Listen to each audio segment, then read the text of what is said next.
ቼልሲ ከሞርጋን ሮጀርስ ጋር ተስማማ ሲል ማመን ያቃተኝ ነው። ምክንያቱም ስንጠብቅ የነበረው ማንን ነው? አርሰናልን ነው። ቼልሲ ድርድር ስለመጀመሩ አልተሰማም፣ እውነት ነው። እስከ ሐሙስ ድረስ ምንም አይነት ድርድር አልነበረው። ይልቅስ አርሰናል ነው ቀድሞ ሲደራደር የነበረው። አርሰናል ግን ሲደራደር 1 ሲደራደር 2 አለፍ እያለ ሲደራደር 3 የፈጠነው ሽልማቱን ይዞ ሄደ ማለት ነው። እንዴት ሊሆን ቻለ? በቃ ይሄንን ጥያቄ ብቻ ልመልስና በቀጣዮቹ በሌሎች ፕሮግራሞች ደግሞ እስቲ ዓለም ዋንጫው ይሄ አዋራው ከሰከነ በኋላ ይሄን ጉዳይ በሰፊው ከቼልሲ አጠቃላይ ፕላን ጋር አያይዘን ልንሰራበት ይገባልና በሱም መለሳለሁ። ቼልሲ ለ2 ዓመት ሞርጋን ሮጀርስን ሲመኝ ቆይቷል። ይሄ ሲባል የነበረ ነው። ነገር ግን በዚህ ክረምት ሮጀርስ በመጨረሻ ወደ ኤምሬትስ ይመጣል የሚለው ግምት ሰፍቶ የታየው አርሰናል ቀድሞ ድርድር በመጀመሩ ነው። ወደ ዓለም ዋንጫ ከእንግሊዝ ብሔራዊ ቡድን ጋር ሮጀርስ ከተጓዘ በኋላ ቶማስ ቱኸልም እግር ኳስ ክለቦች ለዝውውር የሚፈለጉ ተጫዋቾችን ኔጋ ካሉ እና ካምፑ እንዲከፈትላቸው ከፈለጉ እንከፍትላቸዋለን፣ መደራደር፣ መስማማት፣ የሕክምና ምርመራ ማድረግ ይችላሉ በሚለው መሰረት ያው ኤሊየት አንደርሰን ወደ ሲቲ እንደጨረሰ ሁሉ ለአርሰናልም ቀጥታ ከሮጀርስ ጋር ለመነጋገር እድል ነበር። ግን በመጀመሪያ ክለብ ቱ ክለብ ከክለብ ጋር ያለውን ነገር መጨረስ ነበረበት። ምክንያቱም 5 ዓመት ኮንትራት የሚቀረው ተጫዋች ነው በአስቶን ቪላ እና ከተሸጠ ደግሞ አሁን የተጫዋቾች የገበያ ዋጋ እንደምታውቁት የሚከፈለው ዋጋ በጣም ንሯልና ከ100 ሚሊዮን ፓውንድ በላይ ሊከፈልበት የሚገባ ተጫዋች ስለሆነ ድርድሩ ቀላል እንደማይሆን፣ አለበለዚያ የድርድርህን ስትራቴጂ በመጀመሪያ በጥሞና በቢሮ ውስጥ ዲዛይን ካደረክ በኋላ ቀድመህ ገብተህ ትልልቅ ተጫራቾችን ሁሉ አሸንፈህ ሽልማትን ይዞ ወደ ቤት የምትገባበት ሊሆን ይገባል። አርሰናል በዚህ በኩል እንዳንዛዛው ነው የሚታመነው እንጂ የዓለም ዋንጫ እስከሚያልፍ ድረስ ተጫዋቹ ዓለም ዋንጫ ይለቅልኝና ከዛ በኋላ ታናግሩኛላችሁ ማለት መብቱ ነው። ቢሆንም ግን የእንግሊዝ ካምፕ ክፍት ነበር፣ ተጫዋቾች ይዘዋወሩ ነበር። ኤሊየት አንደርሰን ጥሩ ምሳሌ ነው። እንዳልኳችሁም ደግሞ አሰልጣኙም ፈቅደዋል በይፋ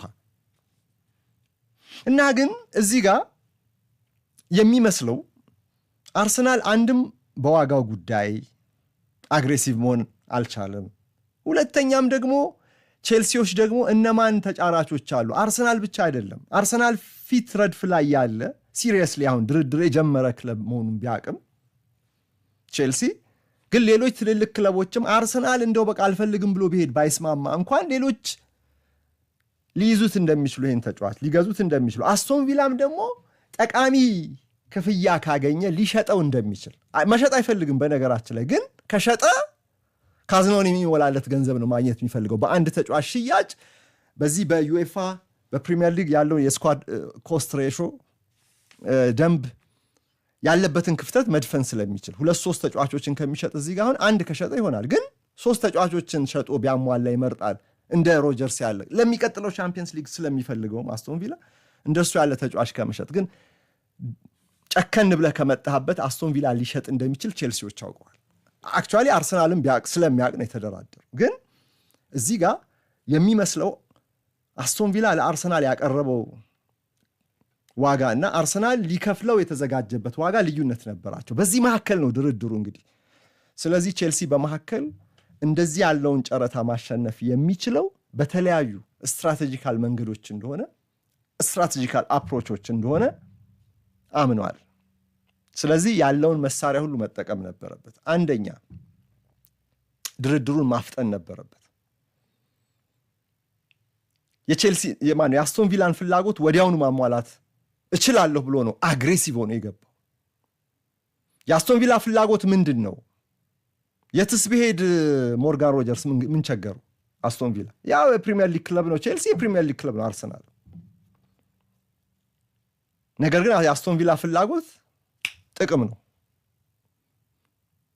ቼልሲ አስቶን ቪላ እምቢኝ የማይለውን ክፍያ ማቅረብ እንዳለበት ገብቶታል። አንድ በሉ።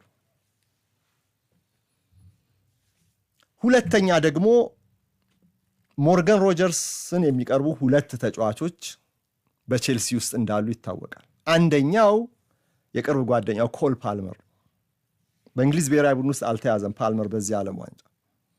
ከፓልመር ጋር ታሪካቸው ከማንቸስተር ሲቲ አካዳሚ ጀምሮ ጭፈራቸው፣ ጎል አስቆጥሮ ሴሌብሬሽናቸው እንኳን ተመሳሳይ ሆነው ለዚህ ነው በረደኝ የሚለው ይሄ እትትት የሚለው። ሁለተኛው ተጫዋች ደግሞ በእንግሊዝ ብሔራዊ ቡድን ውስጥ ያለው ሪስ ጄምስ ነው። ሪስ ጄምስ የኮል ፓልመርን ያህል ጓደኛው አይደለም፣ ግን የብሔራዊ ቡድን ቲምሜቱ ስለሆነ አብረው ስላሉ ካምፕ ውስጥ በእርሱም መጠቀም እንዳለበት ግልጽ ነው። ሌላው ደግሞ ራሱ ቻቢ አሎንሶ አሰልጣኙ ትልልቅ ክለቦች ለሚፈልጉት ለዚህ ተጫዋች ደውሎ ወደ ቼልሲ መጥቶ ምን አይነት ነገር ሊገጥመው እንደሚችል ማብራራት ማግባባት ነበረበት። ከዚያ ደግሞ የሁለቱ ክለብ ባለቤቶችም እዚህ ጋር ቦታ ነበራቸው። እነዚህ ሁሉ ስራ ላይ ውለዋል። አሁን ዝርዝሩን ካያችሁ እስከ ሐሙስ ድረስ ቼልሲ ለአስቶን ቪላ ሽጥልኝ ብሎ ድርድር አላደረገም። ሐሙስ ነው የጀመሩት። የድርድሩን ፋይል የከፈቱት ሐሙስ ዕለት ነው። ማለትም ከአርጀንቲና ሽንፈት ማግስት አርጀንቲና እንግሊዝን ካሸነፈች በኋላ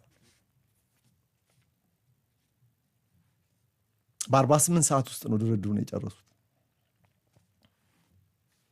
ዓርብ ዕለት አሎንሶ አሰልጣኙ ለሮጀርስ ደወለ። እነ ዴቪድ ኦርንስታይን እንደሚሉት በቼልሲ ያለውን ፕላን፣ እቅዱን፣ ሐሳቡን ሁሉ በደንብ አብራራለት። የግል ጥቅማ ጥቅም በተመለከተም በዛው ዕለት ከተጫዋቹ ጋር ስምምነት ተደረሰ። ዓርብ ዕለት የክለቦቹ ባለቤቶች በጉዳዩ ገብተውበት እርስ በርሳቸውም ሲነጋገሩ ነበር፣ ሲደራደሩ ነበር። ስፖርቲንግ ዳይሬክተሮቹ የቼልሲዎቹ አንድ አይደለም። ስፖርቲንግ ዳይሬክተር በቼልሲ እነርሱም ሶስት የስፖርቲንግ ዳይሬክተሮች ደግሞ ድርድር ውስጥ ተሳትፈዋል። ሪስ ጄምስ ደግሞ በእንግሊዝ ብሔራዊ ቡድን ካምፕ ውስጥ ሮጀርስን ሲያግባባ ቆየ። በማግስቱ ደግሞ ከኮል ፓልመር ጋር ተነጋገረ። ኮል ፓልመር እንዳልኳችሁ ከእንግሊዝ ብሔራዊ ቡድን ጋር ወደ ዓለም ዋንጫ እንዳልሄደ ይታወቃል። እዛ ሳይሆን ፓልመር ባለበት እና አሎንሶም ደውሎ ለሮጀርስ የልቡን ሲነግረው ጄንዊን ግልጽ የሆነ ትክክለኛ ፕላኑንም እና እርሱም ደግሞ በዚህ ፕላን ውስጥ ያለውን ቦታ ሲያብራራለትና እነዚህ ይሄ ሁሉ ጥረት በዙሪያ ያለ ቼልሲ ሲሪየስ ነው ማለት ነው። ቼልሲ የበለጠ ኮስተር ያለ ፍላጎት አለው ማለት ነው የሚል ነገር እንዳደረበት ተዘግቧል። በዚህ ምክንያት ሮጀርስ ተስማማ። ሐሙስ ተጀመረ ድርድሩ፣ ዓርብ ተስማማ። ቅዳሜ ደግሞ የድርድሩ የመጨረሻ ሂደቶች ሁሉ ተጠናቀቁ። ለአርሰናል ዱብዳኔ መጥፎ ዜና ነው። አርሰናል አልተቀማም፣ ግን እጁ ውስጥ እየገባ የነበረን እንደው ጨብጦ በደንብ ከመያዙ በፊት ግን ቼልሲዎች እንደመነተፉት ግን ግልጽ ነው። በድርድር ላይ በየትኛውም ፉክክር ላይ ውድ አድማጮች ፈጥኖ መወሰን አሸናፊ ያደርጋል።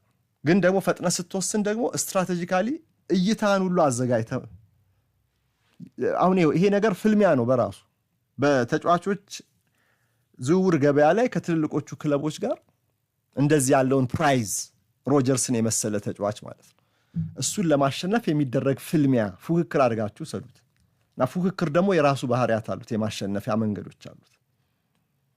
የአርሰናል ተደራዳሪዎች ሌሎችን በዚህ መልኩ አሸንፈው ሊሆን ይችላል፣ በሮጀርስ ግን ተሸናፊዎች ሆኑ እና ቼልሲ ደግሞ 117 ሚሊዮን ፓውንድ የብሪትንን የተጫዋቾች ዝውውር ሪከርድ ነው የሰበረበት። አስቶን ቪላ እምቢኝ ሊለው የማይችል የምለው ለዚህ ምናልባት ይሄንን ሪከርድ ዋጋ አርሰናል ለመክፈል ዝግጁ ላይሆን ይችላል እና አንዳንድ ጊዜ ደግሞ ሁለት ክለቦች ተመሳሳይ ክፍያ አቅርበውም አንደኛው ደግሞ ተጫዋቹን ይበልጥ አሳምነው ሊሆን ይችላል። ተጫዋቹ ከቼልሲ ይልቅ አርሰናልን መምረጡ የዚህ ውሳኔ ከ50% በላይ አካል ነው። እሱ ባይወስን ኖሮ አርሰናል ይሻለኛል ቢል ወደ አርሰናል ይሄድ ነበር፣ ድርድሩ በሌላ መልኩ ይቀጥል ነበር። ቼልሲዎች ግን እንዳሳመኑት እዚህ ጋር ግልጽ ነው። 14 ጎል አስቆጥሮ 11 አሲስት ያስመዘገበ የ23 ዓመት ተጫዋች ነው ሞርጋን ሮጀርስ። ባለፈው የውድድር ዘመን ከሁሉ በላይ የእርሱ ቨርሲቲሊቲ በሁሉም ክለቦች ይፈለጋል። በሶስቱ አጥቂ አማካይ ቦታዎች ላይ በግራ በመሃልና በቀኝ መጫወት ይችላል። ሲፈልግ ደግሞ አስፈላጊ ሆኖ ከተገኘም ወደኋላ ተስቦን በጥልቅ አማካይ ቦታ መጫወት ይችላል። ቼልሲ ደግሞ በዚህ ክረምት እንደዚህ ያለ ቨርሳታይል ተጫዋችን ለማስፈረም አቅዶ ነበር። ምክንያቱም እንደመጣ በስብስብ ውስጥ መግባት የሚችል ሌላው ቢጎዳ አንድ ቦታ ቢሳሳ ያንን ቦታ ሸፍኖ መጫወት የሚችል የተመሰከረለት በደንብ በፕሪሚየር ሊግ ላይ በአራት እግሩ የቆመ እንደዚህ ያለ ተጫዋችን ይፈልግ ነበር። ይህንን ሁሉ ፕሮፋይል ደግሞ ከ2 ዓመት ወዲህ ሲፈልገው የነበረው ሮጀርስ ያሟላለታል እና ስፖርቲንግ ዳይሬክተሮቹ ያ የምልመላው ዲፓርትመንት ይህንን ፕሮፋይል የሚያሟሉ ተጫዋቾች በሚለው ሮጀርስን ለቻቢ አሎንሶ ሲያቀርብለት የስ ይሄማ ፍላጎቴ ነው አለ። ለክለቡ አመራሮች አሳወቀ። ዝውውሩ በዚህ መልኩ ተፈጸመ ማለት ነው። አሁን የቀረው ነገር ምንድን ነው?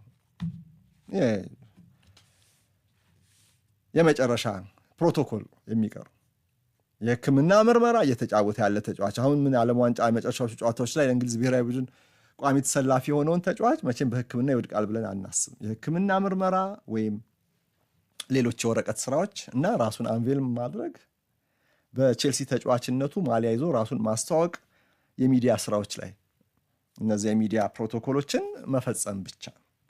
የእርሱ ፊዚካሊቲ የእርሱ ባህሪ ከኢጎ ነፃ የሆነ ትህትና ያለው ኢሞሽናል ኢንቴሊጀንሱ ከፍ ያለ እንደሆነ የአስቶን ቪላ አለቆች ሁሉ የሚመሰክሩት። ቼልሲም ይሄንን ሁሉ ችሎታውን አይቷል።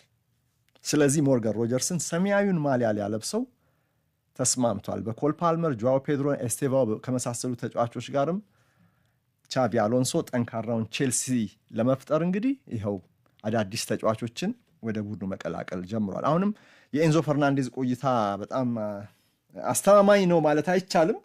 የሚያጠራጥሩ ነገሮች አሉ። ሌሎችም ገና ያልተጠናቀቁ ጉዳዮች አሉ። የሚለቅም ይኖራል፣ የሚፈርምም ይኖራል። የቻቢ አሎንሶ ቼልሲ ሌላ መልክ ያለው ቼልሲ ሆኖ የተሻለ ተፎካካሪ እንዲሆን የተሻለ ተፎካካሪ ቡድን እንዲሰራ ስራው አሁን በደንብ ተጀምሯል። እንግዲህ በታክቲኩ ረገድ እና ተጫዋቹ ደግሞ ከዚህም በላይ ቼልሲን በምን ያህል መልኩ ሊጠቅም ይችላል የሚለውን በሌሎች ፕሮግራሞች በዝርዝር አቀርባለሁ። ውድ አድማጮቻችን የዛሬው ብስራት ስፖርት ተጠናቋል። አብረናችሁ የቆየነው የፕሮግራሙ ዋና